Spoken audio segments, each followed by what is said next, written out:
ఈరోజు మన గురించి దేవుడు అనుకునేంత గొప్ప స్థాయిలో మన భక్తి ఉందో ఆలోచించండి. లేదు ప్రియమైన దేవుని వల్ల ఏదో ట్రూతీగా ఏదో బాగా 4 మాటలు విన్నావు, లేదా టైంపాస్ కావడానికి ఏదో 2 మాటలు విని ఒక పాట వెళ్ళొద్దాం అనే ఆలోచనతో వస్తున్నారా ప్రియమైన దేవుని వల్ల? అలాంటి భక్తి దేవుడికి నచ్చదు ప్రియమైన దేవుని వల్ల. ప్రియులారా, మరి ఈరోజు కొన్ని మాటలు మనం బైబిల్లో నుంచి ధ్యానించుకుందాము.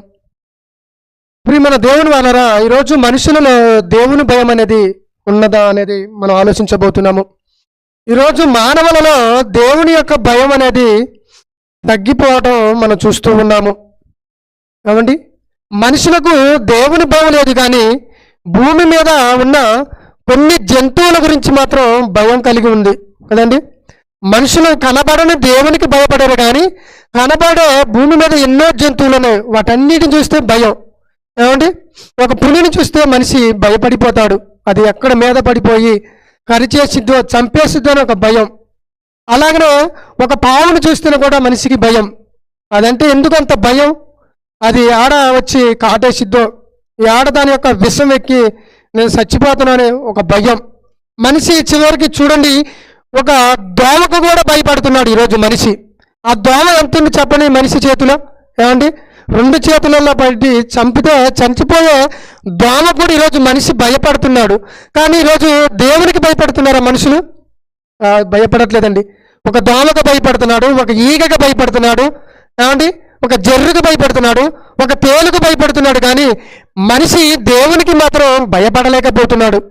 ఈరోజు ఇక్కడ ఏదో సువార్త సభ అంటున్నారు కదా, మరి దేవుని మాటలు ఏదో చెబుతున్నారు కదా, మరి నేను వెళ్ళాలి వినాలి అన్న ఆలోచన ఉంటే వారిలో భయము భక్తి ఉన్నట్టే. చూడండి, మనుషులు ఈ జంతువులకే కాదండి, మరొక శక్తికి కూడా భయపడుతున్నారు. ఏంటా శక్తి అంటే దయ్యం. దయ్యం అంటే భయపడిన వాళ్ళు ప్రపంచంలో ఎవ్వరూ లేరండి. ఏ దేశంలో చూడండి, దయ్యం అని అంటే ఎక్కడ ఎట్నుంచి వస్తుంది? తెలసీర కట్టుకుందా, లేకపోతే ఏ చెట్టు మీద ఉంది? ఇలా భయపడిపోతున్నారే కానీ దేవుడు అంటే భయపడే వాళ్ళు ఎవరున్నారు చెప్పండి? దేవుడు పేరు చెబితే ఈరోజు మనిషి భయం లేదండి, కానీ దయ్యం పేరు చెబితే చూడండి ఎంత భయపడుతున్నారో.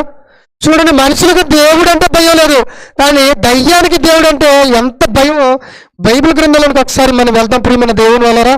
యాకోబు రాసిన పత్రిక 2వ అధ్యాయం 19వ వచనం. యాకోబు రాసిన పత్రిక 2వ అధ్యాయము 19వ వచనం ఒకసారి చూద్దాం. చదివి సహాయం చేయాల్సిందిగా తెలియజేస్తున్నాను. యాకోబు రాసిన పత్రిక 2వ అధ్యాయం 19వ వచనం చదవాలి. త్వరగా బైబిల్ తీసి త్వరగా చదివితే. దేవుడు అక్కడని నమ్ముచున్నావు, అలాగే నమ్మటం మంచిది. దయ్యాలు కూడా నమ్మి వణుకుచున్నాడంట. చూసారండి, మనిషి దేవుడు ఉన్నాడని నమ్ముతున్నాడు, నమ్మటం మంచిదే. నువ్వు నమ్మినా నమ్మపోయినా దేవుడికి ఒరిగేది ఏమీ లేదు. ప్రియమైన దేవుని వలన ఈ కోట్ల మంది మనుషులలో ఎంతో మంది భూమి మీద పుట్టుకొస్తున్నారు. వాళ్ళందరూ దేవుని నమ్మిన నమ్మపోయిన దేవుడు ఖాతరు చేయడు ప్రియమైన దేవుని వలన. ఎందుకంటే మనిషికి దేవుడు జన్మనిచ్చి భూమి మీదకి పంపించాడు. నువ్వు ఎంతకాలం బతుకుతావో 60, 70 అంటే 80 సంవత్సరాల కంటే ఎక్కువ బ్రతకవు. ఏదో ఒక రోజు నువ్వు చనిపోవాలి కదా. చనిపోయిన తర్వాతకి నీ గురించి దేవుడు అప్పుడు ఆలోచిస్తాడు. భూమి మీద నువ్వు దేవుడి గురించి ఎప్పుడు ఆలోచించలేదు కదా, దేవుడి గురించి భయం లేదు కదా. కానీ ఎప్పుడైతే నువ్వు చచ్చిపోయి మట్టిలోకి అనగా సమాధిలోకి వస్తావో అప్పుడు చూసుకుంటాడు దేవుడు నీ సంగతి. అప్పుడు దాకా దేవుడు నీ గురించి ఆలోచించడు, పెద్దగా నీ గురించి కేర్ తీసుకోడు. కానీ ప్రియమ దేవుడు వల్ల ఇక్కడ దయ్యాల కంటే దేవుడు అంటే వణుకు పడుతుంది. మరి ఈరోజు మనిషికి దేవుడు అంటే వణుకుందా అండి? లేదు ప్రియమైన దేవుని వలన. భూమి మీద ఎన్నో జంతువులు చూసి వాటికి వణుకుతున్నాడు, వాటికి భయపడుతున్నాడు, కానీ మనిషి దేవునికి భయపడట్లేదు. ఏమండి, దేవుడు అంటే ఈరోజు మనిషికి లెక్క లేకుండా పోయింది. ఒక మాట చెప్పాలంటే ఏముంది, ఎప్పుడు పోయే ప్రార్థనే కదా, ఎప్పుడుండే మాటలే కదా, ఇందులో కొత్తగా మేము వినేది ఏముంది, నేర్చుకునేది ఏముంది, మేము ప్రతిరోజు పోట్లేదు ఏముంది దేవుని దగ్గరికి అని ఆలోచిస్తున్నారే కానీ అక్కడికి వెళ్ళి ఏ మాటలు చెబుతున్నారు, ఎలాంటి మాటలు చెబుతున్నారు అని ఆలోచించే ఆ భయం మాత్రం మనుషులు లేదండి. కానీ యేసుప్రభు వారి భూమి మీదకి వచ్చి ఎలా బ్రతికాడో ఒకసారి హెబ్రీయులకు రాసిన పత్రిక చూద్దాం మనం. 5వ అధ్యాయం 7వ వచనం. హెబ్రీయులకు రాసిన పత్రిక 5:7 చూడండి ఒకసారి. యేసుక్రీస్తు గురించి ఏం చెబుతున్నాడు? శరీర భారై ఉన్న దినములలో మహారోదనతోను కన్నీళ్లతోను తాను మరణము నుండి రక్షింపగలవానికి ప్రార్థనలంట యాచనలంట సమర్పించి భయము భక్తి కలిగి భూమి మీద బతికాడు యేసుప్రభువారు. దేవుని కుమారుడై ఉండి కూడా దేవుని కొరకు అంత భయపడాలా? అవసరం అండి? ప్రియమైన దేవుని వలన యేసుక్రీస్తు మనకు ఒక మార్గం. ఆయనే మార్గము సత్యము జీవం అయి ఉన్నప్పుడు ఆయనే భయభక్తులు కలిగి లేకపోతే ఈరోజు మనం ఉండలేస్తామా? ఉండలేమండి. ఆయన మనకి మాదిరి చూపి వెళ్ళిపోయాడంట. కొరింథీయుల పత్రికలో మనకి కనపడుద్ది. మనందరికీ ఒక మాదిరి అండి యేసుక్రీస్తు. అలాంటి యేసుక్రీస్తును నమ్ముకున్న మనము, అలాంటి యేసుక్రీస్తును అంగీకరించిన మనము ఈరోజు మనలో భయం ఉందా?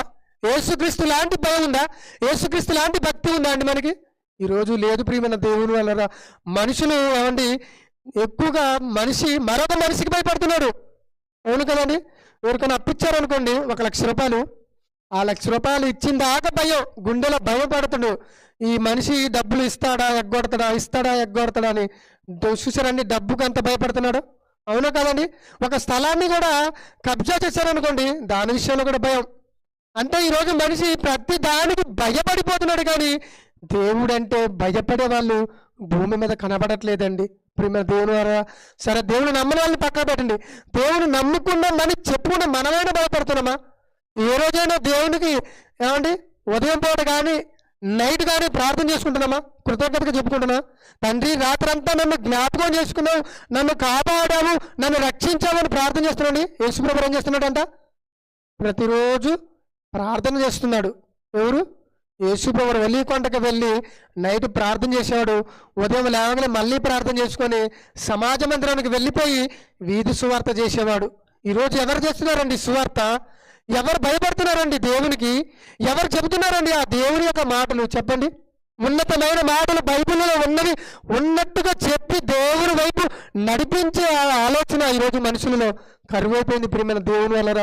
కానీ చూడండి, దేవుడు అంటే ఒక వ్యక్తి ఎలా భయపడుతున్నాడో. అతడు ఒక అంధుడండి.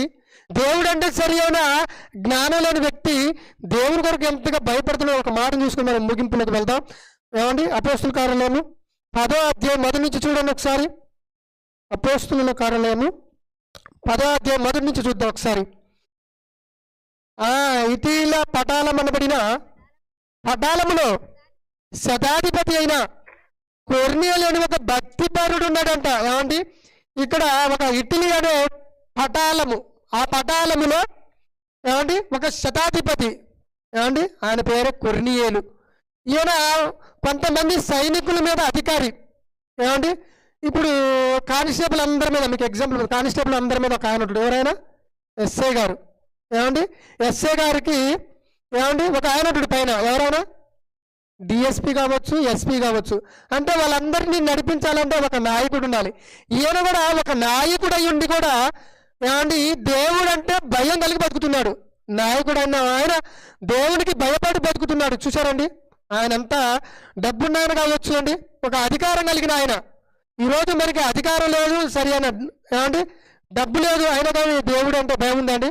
చూడండి అంటున్నాడు, భక్తిపరుడు ఒకడు కైసరలో ఉండను, అతడును తన ఇంటి వారితో కూడా, చూసారండి, అతడే కాదు తన ఇంటి వారందరితో సహా దేవుని సన్నిధానంలోకి వచ్చి దేవుడి మాటలు వినే ఆ ఆలోచన అతనిలో ఉంది. ఏమండి? ఏమంటాడు ఇంకా? భయభక్తులు గలవాడై ఉండి ప్రజలకంట బహుధర్మము చేయించు ఎల్లప్పుడూ దేవునికి ప్రార్థన చేస్తున్నాడంట. భయభక్తులు గలవాడయి ఎల్లప్పుడూ ప్రార్థన. మరి మనకి ప్రార్థన? ఈరోజు ప్రార్థన ఇక్కడ పెడతాను కదా, మళ్ళీ ఎప్పుడు అయిద్దో తెలియదు. ఏమండి? మునుపు ఎప్పుడు చెప్పామండి? గత ఎన్నెళ్ళు అయింది? ఏమండి? డిసెంబర్లో పెట్టినావు. మళ్ళీ ఇప్పుడు దాకా ప్రార్థన అడిగినవారు లేదు, ఏమండి పెట్టే అవకాశం మాకు లేదు. అంటే మీలో ఆసక్తి ఉంటే అయ్యగారు మరి డిసెంబర్ నెలలో ఎప్పుడో పెట్టారు కదా, మరి ఈ నెలలో పెడితే మరి దేవుని మాటలు మేము వింటాం కదా, ఒక సేవకుడిని పిలిపించండి, మరి దేవుని వాక్యం మాకు ఆసక్తి ఉంది, దేవుడు అంటే మాకు భయం ఉందని అడిగే వాళ్ళు ఎవరున్నారండి? ఎవరు లేరండి. ప్రియమైన దేవుడు వారు ఈరోజు వచ్చారు, వింటారు, మళ్ళీ వెళ్ళిపోతారు.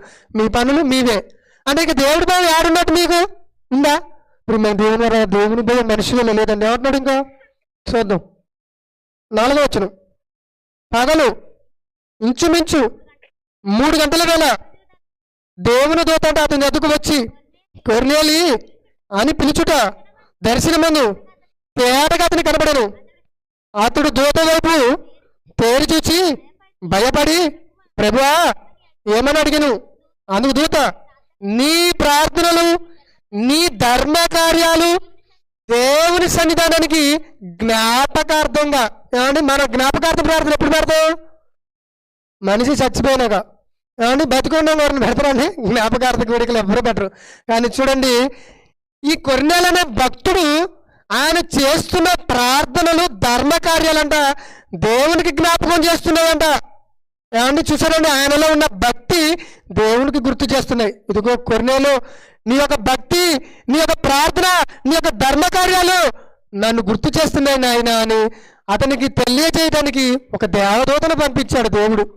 ప్రియమైన దేవుడు, ఈరోజు మన గురించి దేవుడు అనుకునేంత గొప్ప స్థాయిలో మన భక్తి ఉందో ఆలోచించండి. లేదు ప్రియమైన దేవుని వలన ఏదో ట్రూకీగా ఏదో ప్రాణం 4 మాటలు విన్నాం, లేదా టైంపాస్ కావడానికి ఏదో 2 మాటలు విని ఒక పాట పాడి వెళ్ళొద్దాం అనే ఆలోచనలతో వస్తున్నారా? ప్రియమైన దేవుని వలన అలాంటి భక్తి దేవుడికి నచ్చదు. ప్రియమైన దేవుని వలన దేవునికి కావాల్సింది ఏంటంటే ఇదిగో కొర్నేలి లాంటి భక్తుడు కావాలి. ఏమన్నా ఇంకా ఉన్నాడు అక్కడ చూద్దాం, ముగిస్తానండి ఇక. ఇప్పుడు నీవు ఇప్పటికి మనుషులను పంపి పేతురు అని మారిపోయాడు గల సీమోను పిలిపించుకొని అతడు సముద్రపు దరినున్న సీమోనును ఒక చర్మకారునింట అతడు దిగున చాలని ప్రియమైన దేవుని వలన ఇతడు భక్తితో ఉన్నాడు, ధర్మకార్యాలు చేస్తున్నాడు, ప్రార్థన చేసుకుంటున్నాడు, దేవుని సన్నిధానం. మరలా ఆయనకి ఇంకో సేవకుడు ఎందుకండి?